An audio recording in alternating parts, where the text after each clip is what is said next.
nama saya Dodus Kurniawan. Hari ini saya memiliki kasus pada pasien, yaitu yang pertama yaitu manuver Heimlich.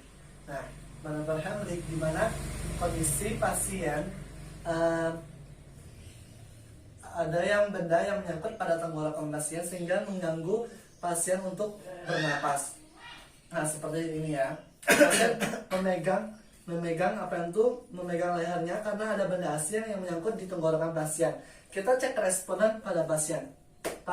Apabila pasien tidak merespon sama sekali saat kita memanggil pasien, berarti benda asing tersebut telah mengganggu jalur pernapasan pada pasien.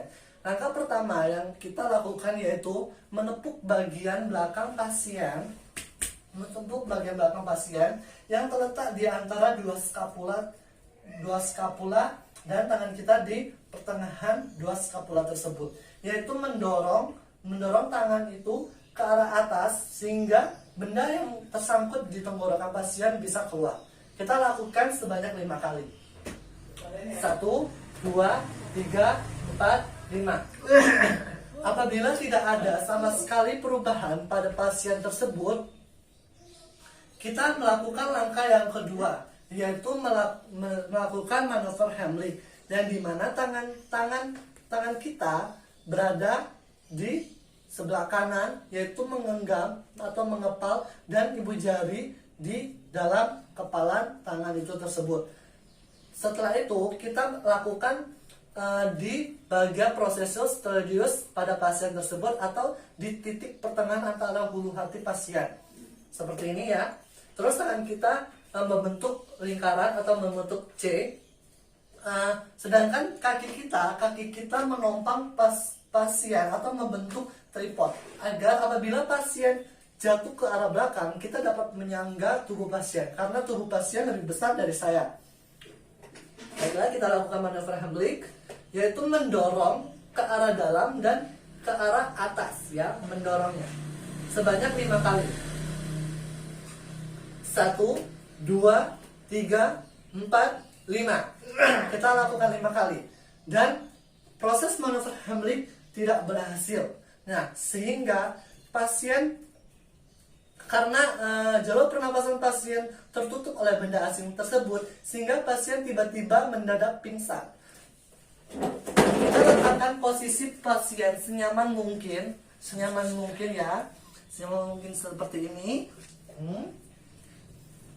Terus sembari kita melakukan melihat kondisi pasien, kita menelpon nomor darurat yaitu 118 atau 119, meminta bantuan kepada orang untuk menelpon 118 atau 119 sembari kita melakukan CPR pada pasien tersebut. Nah, setelah itu kita cek head teaching, yaitu mengangkat bagian kepala pasien dan mengangkat dagu pasien. Kita periksa apakah ada benda asing di yang menyangkut di tenggorokan pasien. Nah, kita periksa, kita buka mulutnya, ternyata ada benda asing di tenggorokan atau di mulut pasien. Kita coba ambil dengan menggunakan jari atau finjal. Kita ambil. Setelah itu kita lakukan 3M, yaitu melihat pergerakan dada atau dadanya menggembang atau tidak, mendengar sebuah napas atau saluran pernapasannya, dan merasakan apakah ada hembusan napas pada pasien tersebut.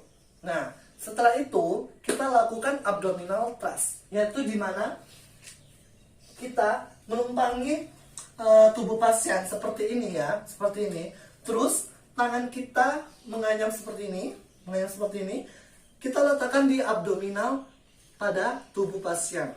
Nah, kita lakukan abdominal thrust dengan arah mendorong ke bagian atas sebanyak 5 kali. 1, 2, 3, 4, 5. Nah, setelah melakukan abdominal thrust, kita cek lagi 3M. Melihat, mendengar, dan merasakan saluran pernapasan. Setelah kita tidak merasakan 3M, kita lakukan ventilisasi atau membuat napas buatan pada pasien sebanyak 2 kali. 1, 2. Nah, setelah itu kita lihat apakah ada perubahan atau dadanya mengembang.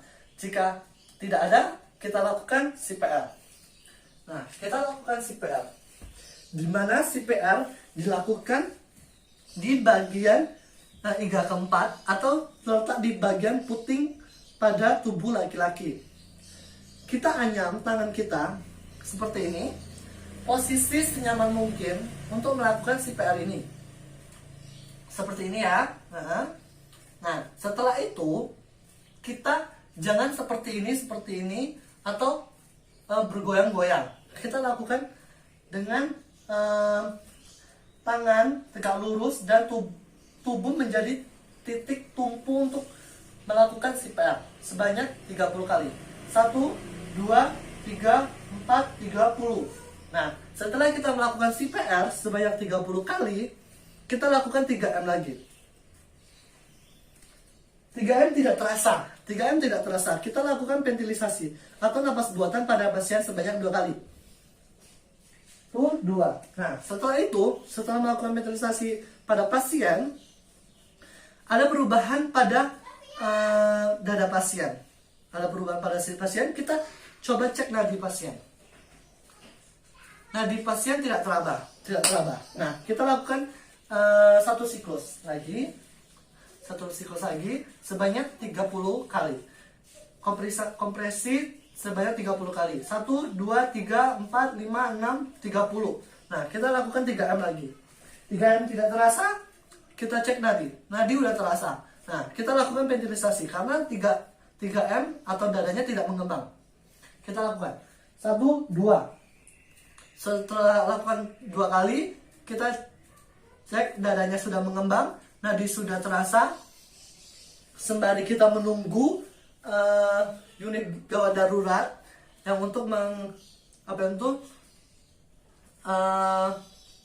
membawa pasien ke unit gawat darurat, kita lakukan recovery position, yaitu bagaimana posisi tubuh yang baik pada pasien, yaitu meletakkan tangan di kepala pasien seperti ini, menidurkan pasien, terus kaki kanan kita taruh ke depan, kaki kiri di belakangnya seperti ini.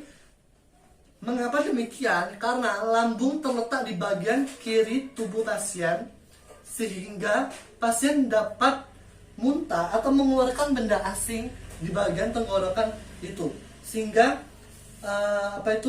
jalur pernapasannya bisa lebih lancar lagi. Nah, seperti ini ya. Nah, bisa dilihat. Setelah itu kita sembari menunggu